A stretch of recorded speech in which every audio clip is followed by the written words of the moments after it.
Hey, what's up, guys? Back at the gym. Gonna get my Tuesday workout on. So let's get another read in before I do that. Right now we're on Genesis chapter 20. Let's get started. Getting a little sick again. All right. Scary thing is the coronavirus has made its way out towards here, towards the bay. They found a case in the bay. Pretty scary. All right. Chapter 20. And Abraham journeyed from thence towards the south country, and dealt between Kadesh and Shur, and sojourned in Gerar. And Abraham said, and remember, sojourn means to stay for an appointed time. And Abraham said of Sarah, his wife, she is my sister. And Abimelech, king of Gerar, sent and took Sarah. He's saying that he did this again? Now he's telling the king of Surar? No, the king of Shur. To the king of Gerar? He's telling the king of Gerar that she's his sister now. See, his faith is just not really there, man. Okay, so the king took Sarah, sent his men to take Sarah to his castle or place or wherever it is he dwells. Let's see what happens.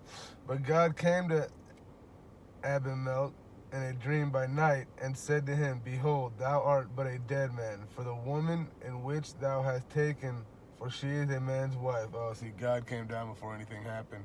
See, God intervened here. They sin, and God's intervening, and which will happen a bunch more as we read. But Abimelech had not come near her, and he said, Lord, wilt thou slay also a righteous nation? Said he not unto me, she is my sister. Said she not unto me, she is my sister. He's telling God that Abraham said it was his sister. He didn't know. Oh wait, no, he's asking the question.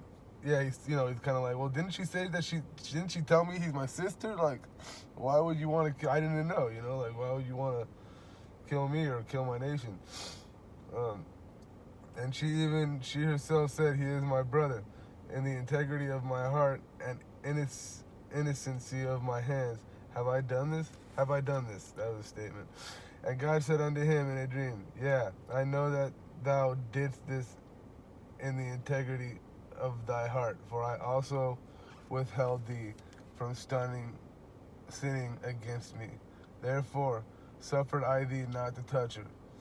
Now therefore restore the man his wife, for he is a prophet, and he shall pray for thee, and thou shalt live. And if thou restore her not, know thou that thou shalt surely die, thou and all that are thine. Therefore Abimelech rose early in the morning, and called all his servants, and told all these things in their ears, and the men were sore afraid. Then Abimelech called Abraham, and said unto him, What hast thou done unto us? And what have I offended thee, that thou hast brought on me and my kingdom a great sin?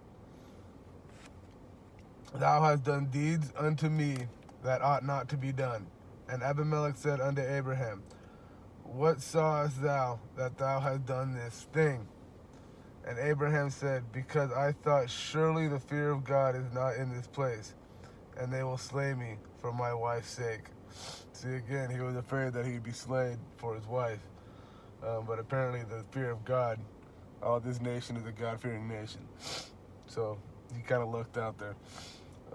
But he still lied. He still lied, and he didn't really have a lot of faith in God. Like, you got to keep that faith, man. It's very important. And yet, indeed, she is my sister. She is the daughter of my father, but not the daughter of my mother. And she became my wife. His half-sister. I'm guessing it was a little different back then. I watched a thing about genetics and why it was so different back then. Now our gene pool, I guess, is just so complicated that it can't be done. That can't be done. Over the years of breeding and interloping and all that, our genetics become so complicated that we can't share genes, or it'll cause birth defects. We have to have separate genes. Two separate genes have to have a child. Or so, I don't know. I'm sure you can find the video that explains that. It's on YouTube somewhere. And it came to pass when God caused me to wander from my father's house that I said unto her, this is thy kindness which thou shalt show unto me at every place whither we shall come. Say of me, he is my brother. I guess that was Sarah speaking. Okay.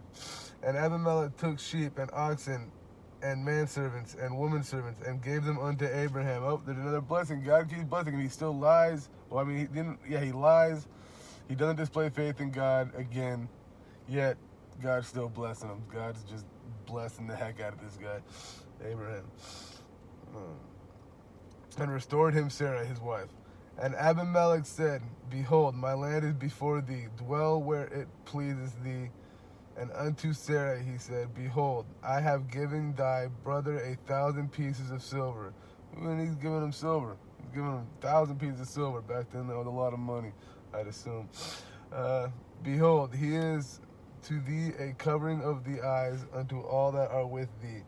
And with all other thus she was reproved. So Abraham prayed unto God, and God healed Abimelech and his wife and his maidservants, and they bare children. For the Lord had fast closed up all the wombs of the house of Abimelech because of Sarah, Abraham's wife. That's the end of chapter 20. Next will be chapter 21. See what I mean? Little things right now. It's just little things right now, but they're just not getting it that God is the God that he says he is. I mean, he's lying. He's not displaying enough faith still at this point. Maybe that'll change. We'll keep reading and find out. But it's to my understanding that as we read through the Old Testament, we'll see that they don't ever really get it. They keep messing up. They keep sinning against God pretty badly, all up until the Gospels, until Jesus comes, and fulfills the whole story. So yeah. Thanks for watching. If you are watching, if you have any questions or if you have any opinions, corrections, or you just want to tell me some, let me know in the comments. In Jesus' name, peace, love, and God bless.